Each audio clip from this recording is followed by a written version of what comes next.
Taylor so actually mad about the show? No, she laughed. She laughed her ass off. She has a good sense of humor. How many kegs of garage beer will be at that reception? Man, I can't even count that high. I broke Taylor's chair with the weight I gained from her sourdough. Good gut health, though. You good. Taylor's gonna kill me. Hi, it's Taylor. I just wanted to send a message to all the athletes that are competing in the Olympics. I just wanted to say thank you. Travis Kelce just told the world he can't count how many kegs of garage beer he's having at his wedding reception, and honestly, that one sentence sent the entire internet into a spiral. But here's what nobody's really talking about. What Taylor and Travis did, separately, this past week might actually reveal more about where this relationship is headed than anything they've done together. And there's one moment involving a broken chair and a sourdough loaf that is genuinely one of the funniest things to come out of this couple yet. So let's get into all of it. I broke Taylor's chair with the weight I gained from her sourdough. Good gut health, though. Let's start with Super Bowl weekend, because Travis Kelce didn't just show up, he showed out. At the New Heights Super Bowl party that he and his brother Jason hosted, Travis was in his absolute element. Relaxed, confident, surrounded by teammates and his inner circle, just radiating the energy of a man who is completely at peace with where his life is right now.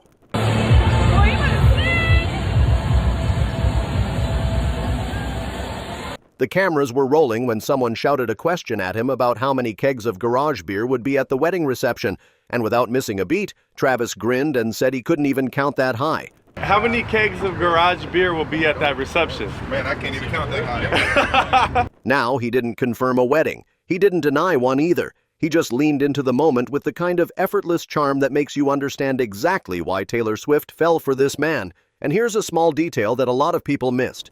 Inside the venue, there was one of Taylor's older photos hanging on the wall. Not a giant billboard, not a neon sign, just a framed picture, almost like she's already woven into the fabric of his world in the most natural way possible. It was subtle, and that's what made it so meaningful.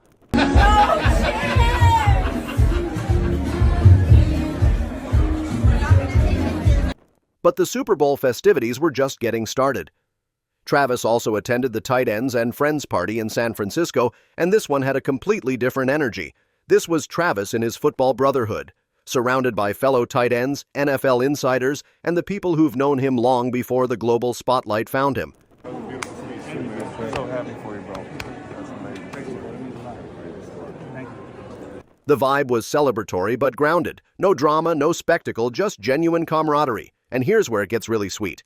Every single time the DJ played a Taylor Swift song, Travis would make his way over to the DJ booth and just stand there vibing, dancing, acting like the proudest man on the planet. When a remix of one of Taylor's tracks came on, he was front and center, recording videos on his phone. And fans are pretty convinced those clips went straight to Taylor along with some voicemails. He danced to the remix of one of her newer releases with so much enthusiasm that people around him couldn't help but feed off his energy. They even presented him with an '87 jacket, which he accepted with the biggest smile. The atmosphere, as Travis himself described it, was electric. And when a remix of You Belong With Me dropped, this man was recording it like a fan at a concert, except the fan is also a 3-time Super Bowl champion who happens to be dating the artist. You can just tell, he is never not thinking about her, even when she's nowhere near the building. And that's actually the most interesting thread running through this entire week.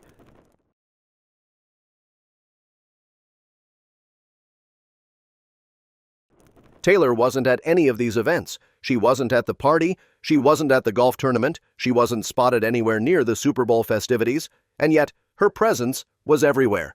That's what a healthy, secure relationship looks like. It's not about constant proximity. It's not about being attached at the hip for every public appearance. It's about two people who are so solid in what they have that they can go live their separate, full, independent lives and still be completely connected. This isn't distance, this is trust. And for anyone who's been following Taylor's journey through relationships over the years, you know how significant that is. Speaking of Taylor doing her own thing, she made a completely different kind of appearance this week, one that reminded the world just how far her influence reaches beyond music. Taylor released a personal message for the 2026 Winter Olympics, and it was the kind of moment that stops you in your tracks. She spoke directly to the athletes, thanking them for their sacrifices, acknowledging the stories behind their journeys, and expressing genuine gratitude for the chance to witness their excellence. Hi, it's Taylor. I just wanted to send a message to all the athletes that are competing in the Olympics. I just wanted to say thank you. Getting to learn your stories and see everything that you've sacrificed and all your determination and hard work and passion and everything that's gotten you to this point where you're so excellent at something. It wasn't a brand deal. It wasn't promotional. It was Taylor being Taylor. Someone who understands that encouragement from the right voice at the right time can mean everything. She talked about how inspiring it is to watch people reach the pinnacle of something they've dedicated their lives to, and she wished every athlete a safe journey and an experience they'd cherish forever.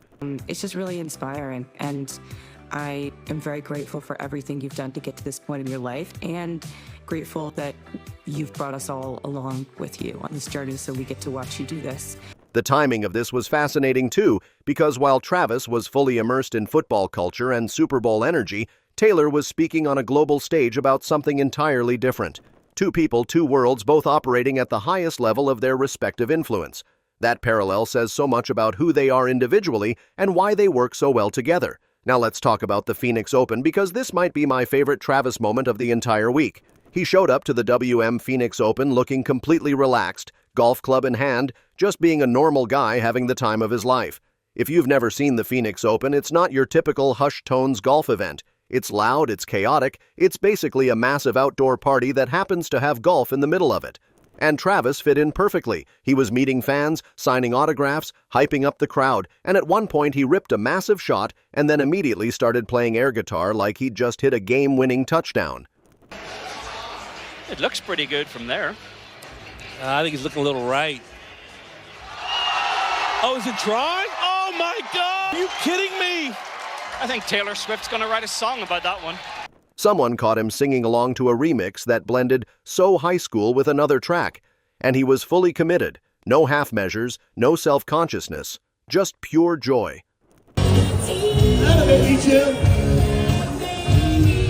When the cameras caught a near ace on one of his shots, someone asked him where that ranked among his athletic accomplishments, and he just laughed it off, saying he was glad they didn't show the other 17 attempts.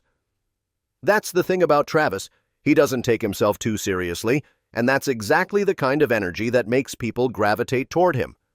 Everyone around him looked genuinely happy just to be in his orbit, and you could feel through the screen that this was a man who is living his best life in every possible way. But okay, we need to talk about the moment that broke the internet this week, because it involves a chair, a sourdough loaf, and a scale designed for horses. Travis appeared on his sister-in-law's podcast, and right out of the gate, he dropped this absolute gem. He admitted that he broke Taylor's chair. Not just any chair, Taylor's chair. And the reason? The weight he gained from eating her homemade sourdough bread. He introduced himself by saying his name and then immediately confessing to the chair incident, adding that at least the gut health was great. Hi, I'm Travis Kelce, Kylie Kelce's brother-in-law. And I'm not going to lie, I broke Taylor's chair with the weight I gained from her sourdough. Good gut health, though. That's true love. Love you. The best part is what happened next. He explained that Taylor wasn't home when it happened, so he walked in holding the broken back of the chair, and his first instinct, his very first move, was to go straight to the scale to check where he was at, and not just any scale. He compared it to the kind they use for horses. I immediately went over to the scale, though. I had to see where we were at. You had to check yourself a little bit? No Job January has been exactly that. Okay. When asked if Taylor was actually mad about it, Travis said she laughed her head off when she found out. Taylor actually mad about the shirt? No, she laughed. She laughed her ass off. He said she has an incredible sense of humor, and you could tell from the way he talked about it that this is a couple who genuinely makes each other laugh on a daily basis. She has a good sense of humor. There was also this hilarious moment where something almost broke during the podcast recording, and Travis immediately said Taylor was going to end him, which just shows how naturally she comes up in his thoughts and conversations. It's not performative. It's not for the cameras. You know how they do best in show for like dogs where they like trot them out? And, like, they do it for like horses too? Oh, shit. You good? Taylor's gonna kill me. This is just how he talks about her because she's that deeply integrated into his life. And honestly, that's the bigger picture here. Everything we saw this week, the Super Bowl parties, the golf tournament, the Olympic message, the broken chair story, all of it paints the same picture. These are two people who are building something real. Not a PR relationship, not a Hollywood arrangement, but an actual partnership between two individuals who respect each other's space, celebrate each other's worlds, and find genuine joy in the smallest moments together. Travis records Taylor's songs at parties because he's proud of her. Taylor makes sourdough bread that's so good it breaks furniture. They laugh about it. They support each other from across the country. They show up for the things that matter and give each other room to breathe for everything else. The way Travis carries himself when Taylor isn't around tells you everything you need to know about how he feels when she is. And the way Taylor uses her platform, thoughtfully, generously, with intention, tells you exactly why someone like Travis would fall completely head over heels. These two aren't just in a relationship. They're in a partnership that's built to last, and every week brings more evidence of that. There's still so much more to unpack, including all the Easter eggs from recent releases and what's coming next for both of them, so make sure you're sticking around for that. That's it for today, folks. See you in the next video.